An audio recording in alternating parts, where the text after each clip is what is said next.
Hey, what's going on, guys? Welcome to another Final Fantasy VFX's video. And today we're going to be looking at Final Fantasy 9. So, a brief summary of Freya, because there won't be a slide for her due to just my energy not being very high. So, Freya is basically, if you want a very condensed version, Freya is just a budget version of mid. And that's not a bad thing. If you didn't have mid, then now you have a future jumper who's only slightly weaker than mid. She doesn't have the 150% amp, but she can't take advantage of that anyways. So Freya is not bad. She's actually pretty good. I'm actually kind of impressed. The only downside, and it's only a small downside, is that she only has 4 turns in a Wraith Shift form, but if you line things up properly, you should be able to do an extra jump in her base form. So with the mods on her Wraith Shift LB, so she's not bad. I would give her like a 7. So I think that's pretty fair. Anyways, so we have Zidane here, who I was like really disappointed when I saw his kit, and you'll find out why. So his TMR is very lazy, not very good, because 53 attack and 53 magic at this point is not that high. We have way more attack and magic, and like 100% S is not worth it. We have materials and stuff for that. So his STMR is very bland, decent attack on it, but the killers, I mean, there are so many killers right now that they're putting avian killers on for some reason. Like, I understand the avian killers are rare, but like I'd rather have those on materials than on weapons. And we're still having only 500 flat attack. I think he would like to have seen 750, but we'll have to see. I do bring up something that he can only use this other thing, but hopefully, maybe that the other Zidane's upgraded STMR he can equip it as well and to get some bonuses from that, because that'd be great. If not, oh well. I don't know right now. I don't know. As of this video, I'm not sure if they work together or not. Sometimes they do retroactively add things to new units and stuff, so maybe. So he's a win leader, the first win leader. 500% and 200%, of course. 150% amp, locked to EX2. Don't know why. 130 times mod. Now, it seems like a lot, because that's more than what most people get. Most units only get 80 times to 100 times, and he gets 130. But I wonder why that is. He can chain and also recover HP and MP on separate chaining, but I guess that's okay to mention. I guess it's decent. 200% killers on many of those. True Wraith Shift, which is surprising. He has 27 hits, and he also has 24 hit LBs, so he has a variety of people he can chain with. He can chain with Bards, and I don't know who I don't know who the 27 hitter would be, but he can chain with Bards. He can chain with Zidane. So those are very good candidates on the win team. 8 times 800% cap, of course, or 8 times cap, whatever you like prefer it to be called.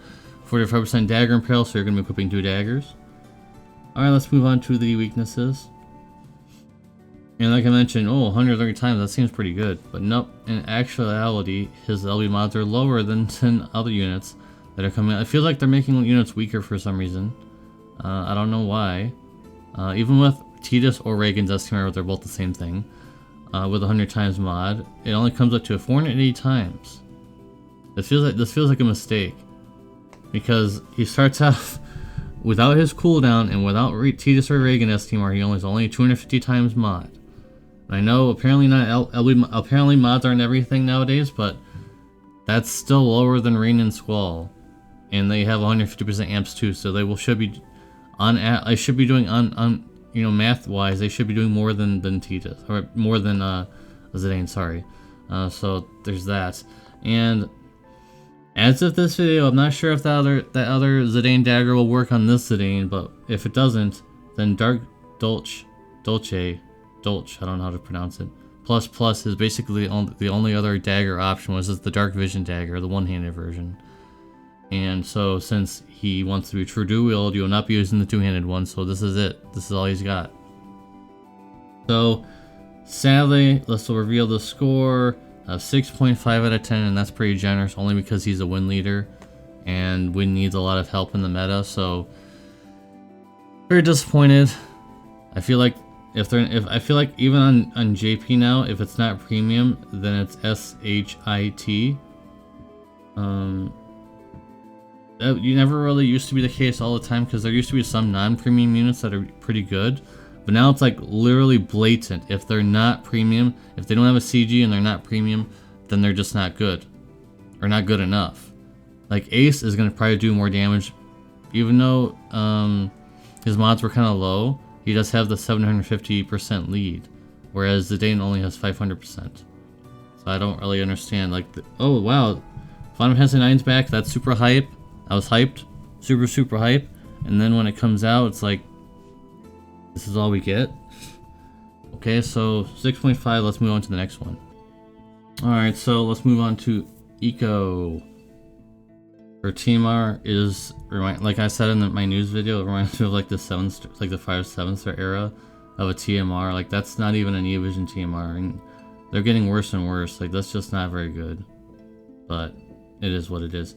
Her S-TMR would have been pretty decent as a 2-handed staff if we didn't already have a 2-handed Dark Vision staff, so once again, not very useful, but it is what it is. Anyways, a non-limited, she is non-limited of course, non-limited 50% wind and peril field on her Brave Shift LB, which is pretty good. There's a cooldown for a debuff removal for all allies, also break resist, and also a 10k HP barrier. Pretty good on that. And then she has some basic healer functions and things like that. Nothing else really worth mentioning. So let's move on. She doesn't do very much besides the wind and peril field and some okay support stuff and healing, but nothing that Global doesn't already have, and nothing really to look forward to besides the like I mentioned, non-limited time 50% wind and peril field. And she has some and peril fields, but they're not good enough. They're only 25% for wind, I believe is one of them for some reason, and the other one is light, and the other one is fire. They're all 25%, and we have much better than those now. So, yikes. 5.5, I think that's pretty generous. She doesn't really do much besides the wind and peril. Similar to Quistis, but at least Quistis can do a lot of other things for Squall, like support him and give him LB fill and stuff, whereas Eiko really isn't doing much of anything. I'm kind of disappointed in her too. I guess it is what it is.